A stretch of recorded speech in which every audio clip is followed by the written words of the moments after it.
that's correct. And if I try to characterize the 20th century, I think the 20th century was, at least to my mind, the century of the intangible. It was a century that was really where the economies, world economies, have oriented themselves toward the future, toward the capitalization of future earning. And effectively, men began, women, we all began essentially oriented toward the future, living in the future, but acting in the present. I would have loved to invent this particular term, but it was John Commons in the 1920s. The 21st century is even more radical departure. It's not only the intangible, not an economy, but the intangible things. We are moving from an analog world to a digital world. And I think that's going to be a huge challenge both to governance and to the economy. And we have a panel, we have assembled a panel of truly distinguished economies, 3 members who are not only leading the conversation and shaping our world, but also each one in his own way an original thinker, an independent thinker. Unfortunately, or not unfortunately, well, we are in Prague, which as we know is the center of Europe. But there's an island out there in the West that currently is mismanaging something called Brexit. And one of our panel members decided that he's needed there. Tony Kirsten-Price, and he will not yet attend. Jeffrey, we already have Jeffrey, his views, so I'll pass on to Iain Begg. And Iain, you are lucky, you get 4 minutes more as a result. I'll try not to abuse the additional time. I'm very grateful to Michal and his colleagues for inviting me. Every time I come to the Czech Republic at Michal's request, he gives me a completely different mandate. So I have to be extremely flexible. So I can load the presentation, and please, I'll be grateful. We're discussing, I'll keep sitting down because that way I won't block the screen if I stand up. We're discussing governance. Governance is one of these strange words that nobody quite knows the meaning of. And trying to disentangle what it means often ties us in knots. Did you manage to work out this in words, Jay?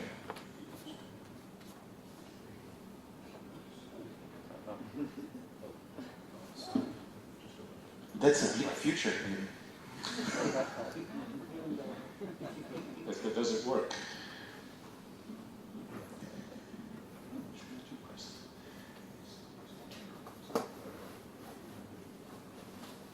There we go. So, having shown my incompetence at digital technology already, I want to talk about some of the key governance questions, which... Right. Here we go. I'm on the right button now. These are simply questions, and I ask you to try to think about them in the course of these 2 days, because they are not easy to resolve. Very obvious one.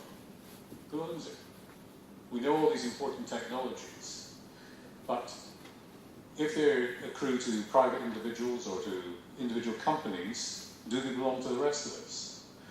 If they don't, how can we go about sharing technology in a way which is sufficiently equitable to be morally acceptable? Who generates technology? Well, we know about some of the technological leaders, some of them are even in this room, some on the table in front of me here, Microsoft. But who finances it? Because very often it's the public sector, namely the taxpayer, that is responsible for generating the funds from which technology evolves. Then you have the question already raised by Jeff. Given it's got very high added value, how do we go about taking some of that in tax? Because tax is something that is a normal feature of business, and as the figures Jeff presented showed, that if the proportion of tax being paid by new technology companies is much lower than routine companies, that creates an artificial division. But even then, there's a question about which jurisdiction gets the tax revenue. Should it all go to Ireland? Do Ireland or Luxembourg happen to be the countries which manage to secure the headquarters functions, thereby starving potentially other countries of it? in a borderless world, this is a very tricky question to try to answer. And then there's regulation. We all tend to bemoan regulation and say regulation is a terrible thing because it gets in the way of doing business. But regulation always has a purpose, and we should recall that purpose in thinking about the reasons technology has to be regulated as well. Because that, in turn, is going to reflect various societal norms. We don't want risk, we don't want pollution. And if technology goes in the wrong direction for any of these perspectives, then that's a risk as well that has to be dealt with. So this is my range of questions. It's easier to articulate questions than it is to offer answers, but I think it's worth then thinking about how the invention process takes place. And here I've given you two dimensions, the protection for the owner of the technology and the profitability, because you tend to get a product cycle. This is routine in economics. The product cycle is that you start with a high degree of protection, you gradually lose it over time because you go from an effective monopoly holder of that technology. You may then license it to others, and gradually it becomes normalized. Drugs, for example, lose their patent protection and generic producers can come in. And the result of this is that profitability declines, and that then creates the incentive for new innovations. So this cyclical model of the way things go is an important part of how technology functions. How do we use it? Well, the big question around technology is what's called IPR, intellectual property rights. Who owns it, and therefore, how do you protect it? You can use patents, but then there's a question mark over what forms of technological development ought to belong to everybody, what you might call commons. For example, if there are technologies which facilitate responses to climate change, should they belong to everybody, or should they remain in private, potentially monopoly-holding hands? The same sort of question if we think about treatment of major diseases. We keep hearing scare stories about the next pandemic, and it's maybe very appropriate in the N100 to think back 100 years when the First World War was succeeded by the flu, which killed even more people than the First World War. That was a pandemic. Had there been a technology around to deal with it, should that have been shared or shareable? It's a big question. We are in an interdependent world, and in that interdependent world, risks can spread from one jurisdiction to another, whether it's in the healthcare, but also in some of the pollution effects that we see. This is back to the externalities that Jeff already mentioned. How do you curb externalities? We should recognize that this rather slippery word, governance, I understand there's in fact no German expression that translates governance. They only have Regierung, which means government.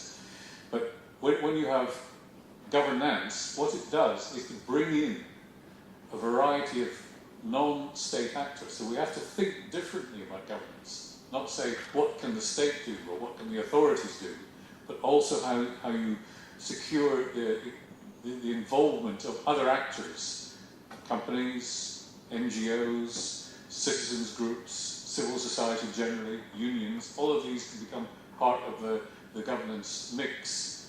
And this shifts the role of the state in organising this away from directing towards facilitating. And this facilitation becomes, in its own way, much more complex because the state has to stand back a bit and say, how do we enable others to govern what's going on?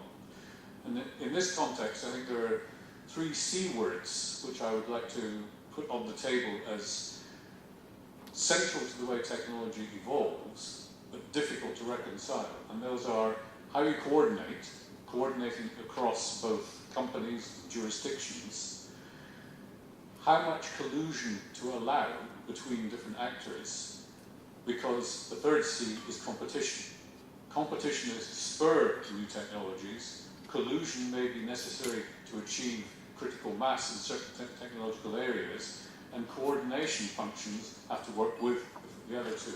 So these are concerns about how we manage new technologies above all, but even existing technologies.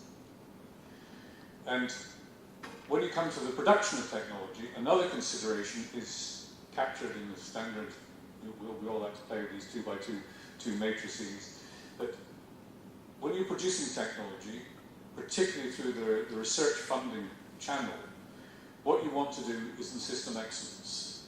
The entire European Commission budget for research, and I understand that the former Director General will be part of this discussion later today, is based on excellence. You only get funding if you demonstrate that your project is excellent. Now that leads to a particular concern, which is that in Europe, excellence is concentrated in the northwest, in Sweden, the United Kingdom, Germany, to some extent in France, and it's relatively lacking in the south of Europe, and also in many of the countries of Central and Eastern Europe, the Czech Republic included, in spite of the participation of Czech institutes and universities in some of it.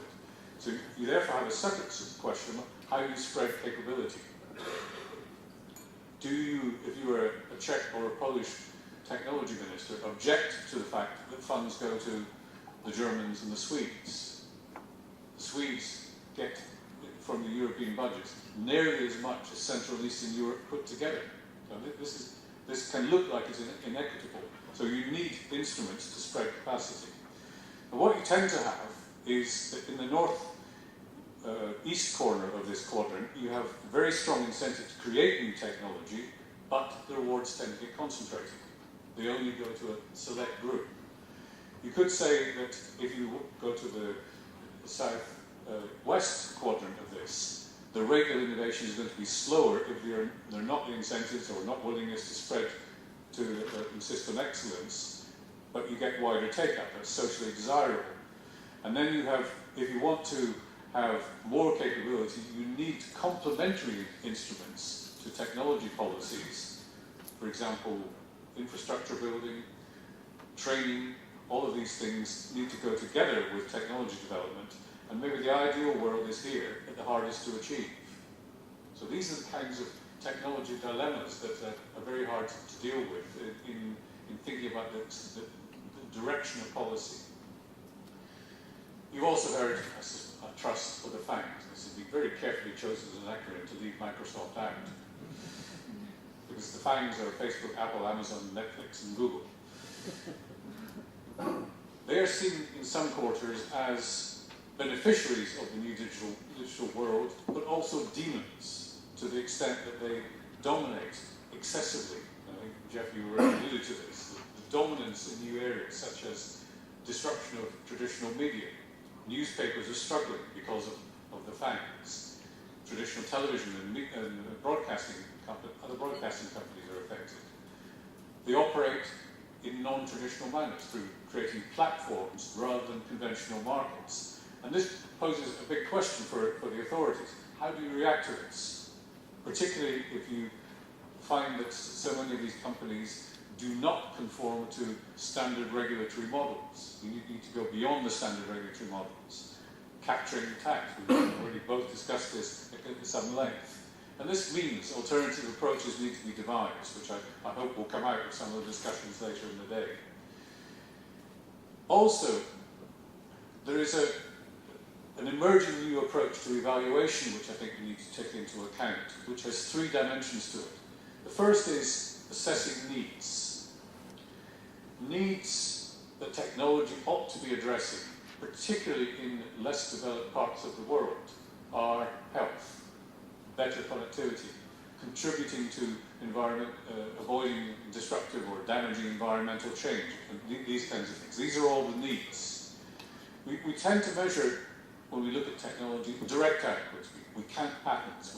We say how much innovation is taking place. We eventually turn this into measures of productivity. But these are instrumental variables, they're intermediate variables, because what we should really be concentrating on is how useful are they for society? And this is the link between the needs and utility. Which needs are being met? Are there emerging forms of damage or pathologies to the world economy that are not being achieved? Are we making the advances in the right directions?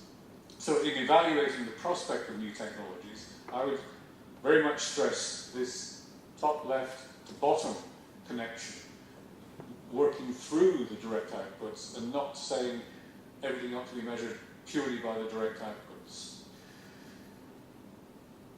to go back to letters, I had C's before, so now I'm going to go through A, B, C, D for you. These are topics for discussion. The A is we want to foment, to foster advances. Advances means finding ways to enhance how the new technologies are produced, and that in turn requires answers on the ownership of the technology and of the means by which it's delivered, but also whether, particularly in some of the areas where there's a lack of capability, we find ways of enhancing innovation systems such that they can compete in this new technology-driven world.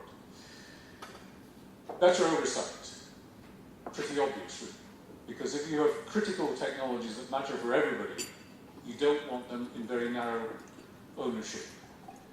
But that raises the question of where is the governance institution that's able to deliver this? Is it one of Christine Lagarde's next missions, or should it be somewhere else, in the United Nations? Or is it a global technology standards board that needs somewhere to be set up for this purpose?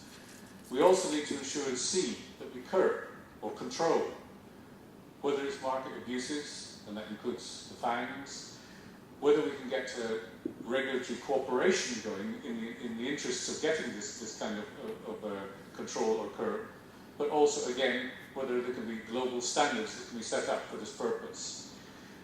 And then D for distribution, because distribution is ultimately where a lot of the unease in the world is arising. Jeff, you also already alluded to this.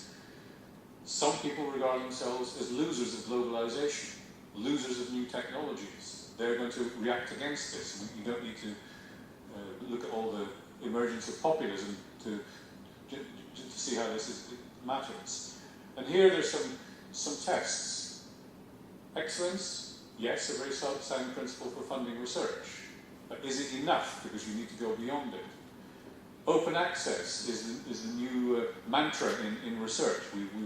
We as academics or researchers, we should publish everything and make it freely available to everybody. But does that take away incentives to do it in the first place? Because patents matter. Ownership of these things matters.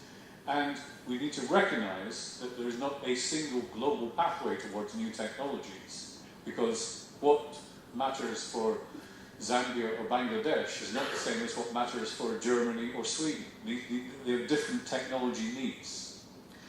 So I too am going to finish with a quote, not Christine Lagarde or anybody else, but a former, very prominent American journalist in the Second World War, not the First World War, Ed Murrow. Thank you. Thank you very much. Thank you very much.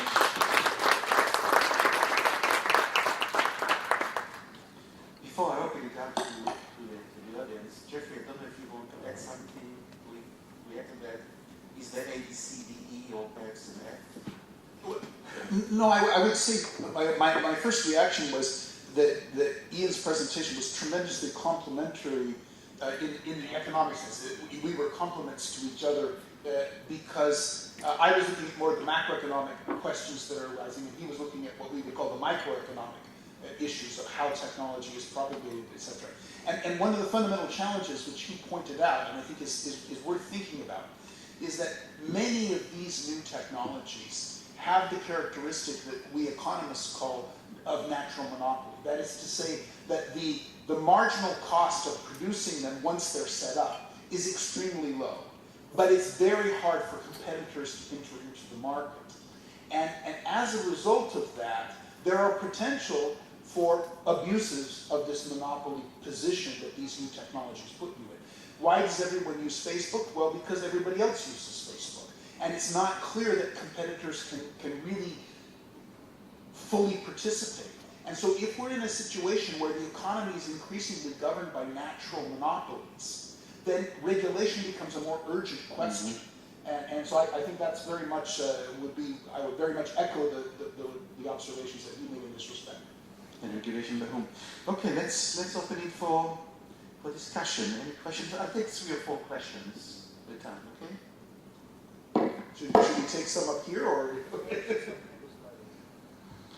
No, I think we should give precedence to people who like to make it. Okay. Real persons, not sliders. Exactly. Anyone?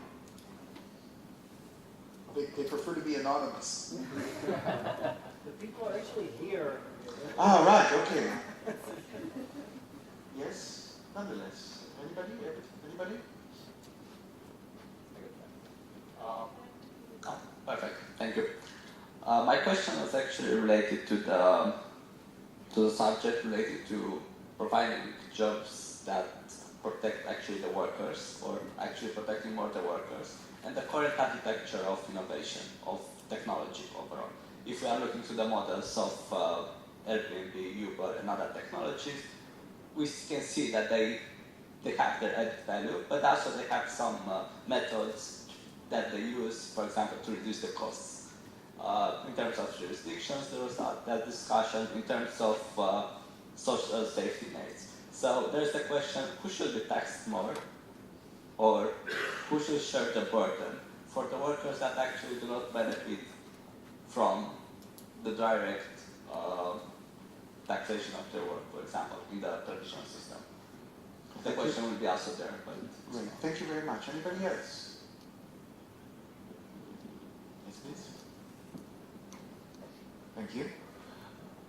So first of all, thank you very much for the extremely insightful presentation.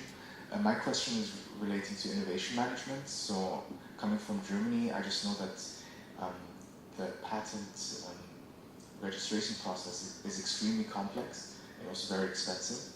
What can countries do, or the international community do, to somehow lower the costs and incentivize that especially the young leaders and young innovators can register more patents?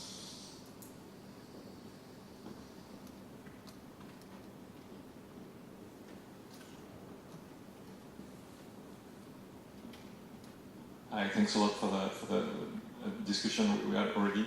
Just one question on I mean, when we compare technology to natural monopolies, I'm still a bit not clear about what you mean, because to build, I mean, MySpace was the first social network, and it has been disrupted in a second. It's easier to build a startup than Edison or Amtrak in the US. The cost to build such startups or to just browse the web to come up with a new Google is I don't say it's free, but it's very, very low.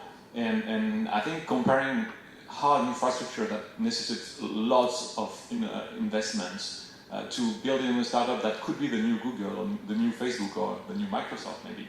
But I mean, comparing these two, I think it's not abusive, but I would like to have your thought about this.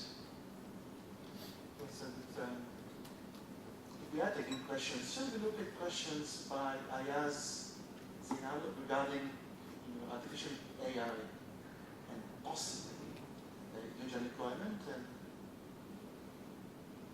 Iain, may I ask you to begin responding to these questions? Okay, thank you.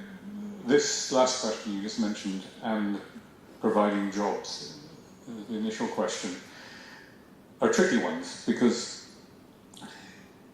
economic history tells us that all previous rounds of technological development have been anticipated by fears that existing jobs would disappear, and the outcome has almost inevitably been more jobs, because we don't imagine the future jobs very well.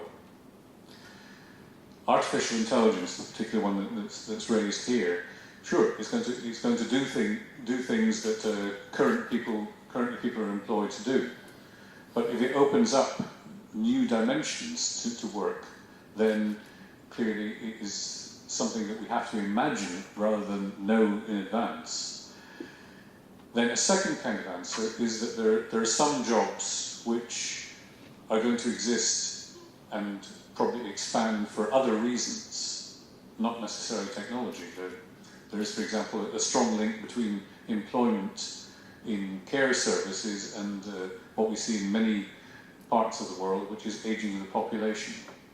Those care-related jobs, service sector jobs, typically relatively low productivity, can be assisted by artificial intelligence, but the delivery of the care itself is still going to be required. And if you look at some of the projections across Europe, which I'm familiar with, you find that that segment of activity is going to change. Then we have protecting workers. This is where it gets more tricky, because if you think about the way in which somebody is employed by Airbnb or by Uber, the model that companies try to project is that they're self-employed. They're joining the platform. And what this really challenges is not the jobs per se, but the complementary systems. I think Jeff already alluded to this, that how does the welfare state cope with providing healthcare for an Uber worker? In the US, healthcare, in spite of the small state, is a huge cost to the employers who offer healthcare programs. The US economy spends nearly twice as much as the OECD average on healthcare, mainly through the private sector, but still has a very large state sector. Now, does an Uber worker manage to get into this? Well, if they're self-employed, they have to take out their individual health insurance. Whereas in European countries, the welfare state organizes this in a way which is done through the public sector. So we have to think about the delivery mechanisms for many of these things that we deem desirable, which is why I keep stressing the social norms, the outcome indicators that we should look at, rather than just saying there's a new technology creating new jobs. So these are some of the directions that I think that this has to go in. Jeffrey, if you want to respond? So maybe I could start where Iain left off. I mean, I think this is the crucial, or one of the crucial points about this idea of protecting workers rather than jobs. If there are social benefits that are tied to a specific job, we need to de-link them from the job and connect them to the person in whatever job he is, or even if she's unemployed. And I think in European countries that's already the case in many cases. But in the US it isn't. Your healthcare is tied to where you work, and the quality of your healthcare is tied to where you work. Your retirement is tied to where you work in many cases, and the portability is not complete. There are some similar issues in the European Union when it comes to worker mobility from one country to another. If my retirement is tied to my contributions to the French system, and I want to get a job in Germany where there are more jobs, but I lose my retirement benefits by making that move, then we're in a suboptimal solution there. And I think that's kind of what we're driving at here.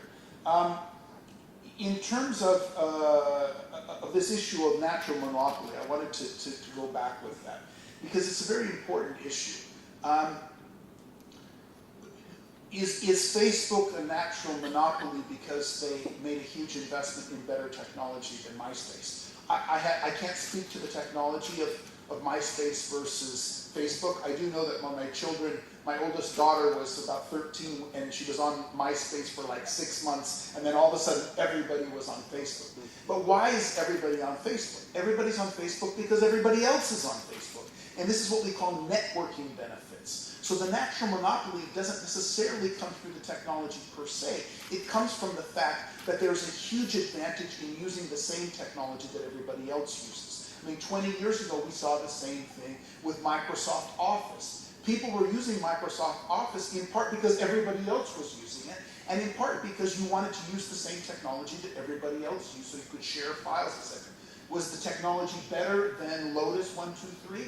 Maybe, maybe not. But the point is, these networking advantages are increasingly the case in high tech, and we need to think about how that affects the economic incentives. And that was the point that I was trying to make. Let me make one observation on this mass unemployment issue. And I certainly agree with Iain.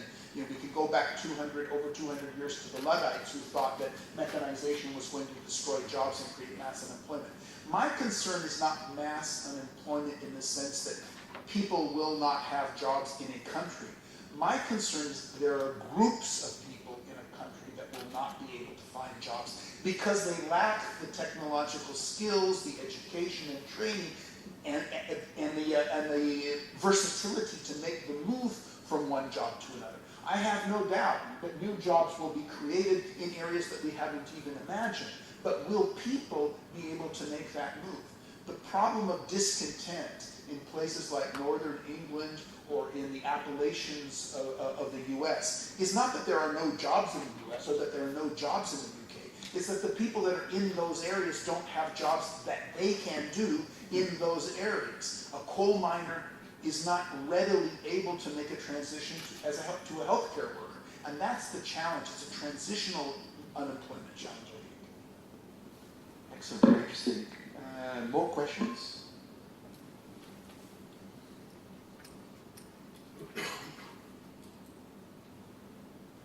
Thank you. I have a question on global governance, because in times of globalization, global technologies, we need certain, as you mentioned, global governance. But the problem is that we don't have global government. So in your view, which bodies or body should fulfill those tasks? Should it be IMF? Should it be the United Nations? Should it be, for instance, in a developed world, more cooperation, let's say, between the US Congress and the European Parliament? Or how do you see this question? How do you see this problem? Thank you.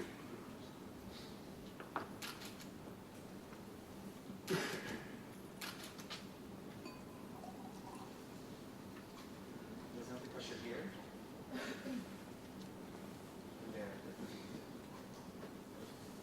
First of all, thank you very much for your talks. I just bring up my first question on there just for more of an explanation. I had a really great opportunity to work with Maya people in Belize and leaders in indigenous movements across, and they've had the great ability, I guess, with working with other marginalized rural communities that they're currently in the process of crafting what they call a Maya economy, which works with this indigenous economic governance. And I was just curious, in both of your opinions, what that relevance that has on the field and just global governance in general, because these communities are helping with kind of more of their marginalized and how that can be used with more of the market economy that we currently work in.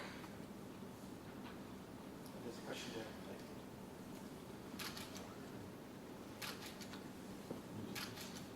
Hello. My question is related more about how technology industry relates to the government.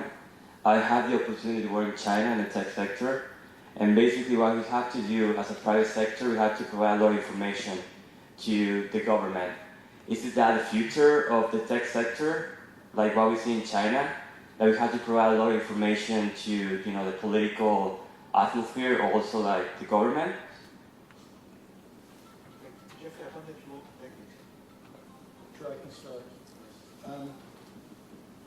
So on the first question about global governance versus global governance, I don't have an answer for this, but I think it is very much the right question to ask.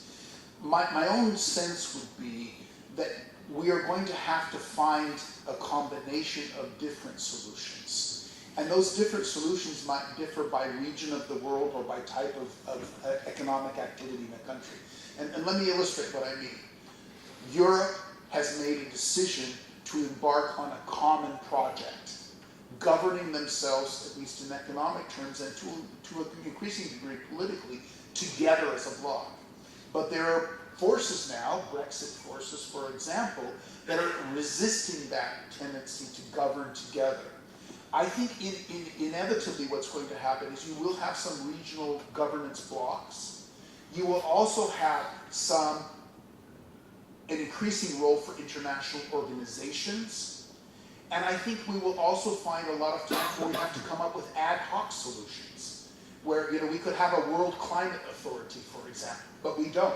So we get together in the climate change treaty and try to deal with it that way. I think that's kind of what's going to happen. Is we're going to try to move in all different directions and see what works best in each individual case. What I would say is the following, and I'm going to sort of paraphrase a speech that Emmanuel Macron gave a year or so ago. When you look at the biggest problems facing the world today, almost all of them are above the nation state in their scope. And therefore, answering them with an America First answer or a Czech Republic First answer is just not going to tackle the problem, right? So you've got to move above the nation state level, whether it's cooperatively or with international organizations or with some kind of an increased global government. You're going to have that international cooperation component. Now that kind of brings us into the opposite spectrum here, which is what about micro-level organization of, say, indigenous communities? I think you and I have to have a conversation in the coffee break, because I actually wrote my PhD thesis on informal sector organization in South America and how informal entrepreneurs organize themselves autonomously amongst themselves, which is far from what I do now at the IMF, by the way. I think the answer here is the problems are increasingly global. They're going to have to be increasingly global answers. But that doesn't mean that micro-level cooperation cannot also play a role. And there's a tension between giving up control to some higher authority and feeling like you have control of your own life. And really, that's one of the key political challenges that the world is facing today. A lot of the discontent that you hear from the populace is this feeling that Brussels is controlling my destiny, or some international treaty is controlling my destiny and I'm not controlling my destiny. So finding that equilibrium and giving autonomy where autonomy can give results is a huge challenge. Let me just stop there. Turn it over. If you allow me, I'll just come back very briefly to the natural monopolies point, because it's worth recalling that we've seen examples. Standard Oil, the Rockefeller dynasty in the 1920s or 30s, was broken up by the effects of the federal government in the US. AT&T, a huge telecoms company, was broken up. We've seen telecom monopolies being broken up elsewhere. So there is this interaction between the governments, in this case, and the owners of the monopoly technologies, which is a long-standing contest within the international governance system. But to try to answer the question about how can we act at global level on this, the mistake possibly is to think that what we need is a global form of government. It's not, as I tried to emphasize in my original remarks, governance goes beyond thinking that there can be a distinctive government-type body, or even a government agency like the IMF or the World Trade Organization, which is able to regulate this.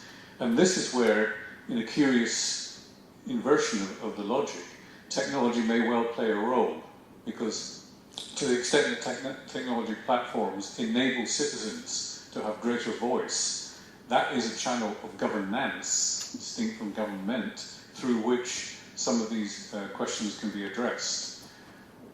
Citizens are able these days to have their views expressed very rapidly through social media, and that influences the policy debate. It creates a form of what the political scientists refer to as transparency, and means as a result that many of the actors involved become more accountable than they used to be. A company that does the wrong thing is very rapidly taken to task for it. A company which produces a toxic good, or has a service which is for some reason or other deemed racist in some way, they're immediately pilloried. And this is an example of how technology can in fact be an instrument of governance which we should place more reliance on. Also, there's a further expression from some of the political scientists, which is multi-level governance. And this means trying to think where to situate particular government or governance functions. Some are at local level. You don't need even the federal or the supranational level to deal with it. Some, such as the ones that Macron referred to, are indeed at global level. And for those of you who read French, I would very, very strongly advocate reading the original of the Macron Sorbonne speech in French, because the summaries do not do justice to some of the things that he sets out in this, particularly his insistence on various securities. Security of the individual, security against terrorism, security against global pandemics. These are all the things that are really only going to be dealt with at a collective level.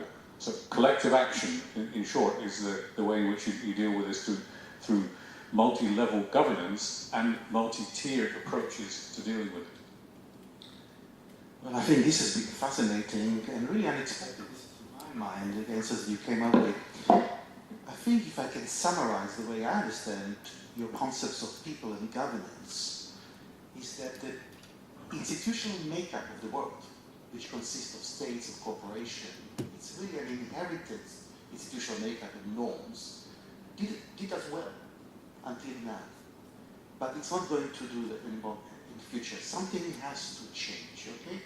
This particular inherited structure is not going to serve us well in the future. And I think, Jeffrey, you talked about people. I don't know what exactly you mean by that, but I think you're talking about really conceptual change in the focus, that in fact governance should not, the thing that Iain talked about, governance should not operate through this kind of intermediating structures like corporations or states, but really should focus on people, on the life of people, and that's the way forward. And really, I didn't expect this. This is a turn of events that is expect. Okay? Think about technology and think about that the way to deal with the challenge of technology is really to refocus and understand that we need to change the very way to think about governance and be focused away from citizen individuals to people.